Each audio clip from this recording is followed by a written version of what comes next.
My question is, to start off, is I know nothing about these guys that do this job. Always kind of fascinated with police work and always fascinated with investigation. Is there a point where you do your research and then you really connect? Is that usually true?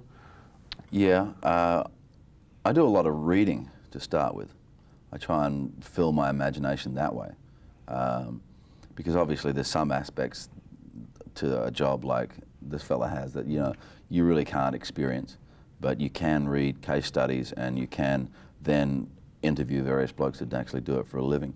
And what I found as the majority was that these were very reticent men who weren't going to tell me anything, so I had to then work out a way to be trusted by them, so that they would reveal to me a few of the more specific details that I wanted to use.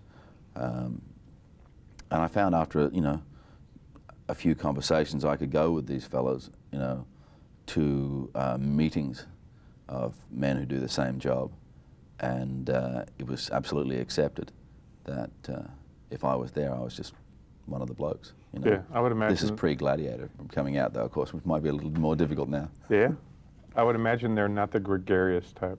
No, they just they hold on to all the information that they have, and a couple of times, you'd be sitting in front of a fella and he would say, now these are the absolute rules of this job. This is what we do, and we never, ever go away from these rules. And then when they learn to trust you, the reality is there is no absolutes whatsoever. You've got to stay on your front foot, on your toes, and be absolutely ready to react and deal with the situation as it comes up. So it's one of those sort of things. You've got to stay fluid and open, but at the same time be very stoic.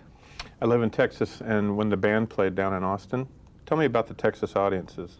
We had a lot of fun. Did you? Man, we created mayhem in Austin. It was chaos, wasn't it? Absolutely. We've got footage of the line going down the street for a mile, and I was just heard radio stations got down there in Austin's got a competition at the moment. What was your favourite gig?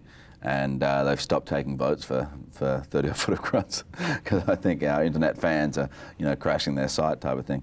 But we just had. I went there in '97. It just absolutely hit me straight away. This is the sort of place that I would like to come back and record. So that's how difficult it is to schedule things. It took me 3 years to schedule it. The shows that we did down there were fantastic. The audiences are very generous and they're also completely ready to listen. We when we tour in Australia, it's mainly in pubs or what we call beer barns. And you got to talk really loud to get everybody to shut up.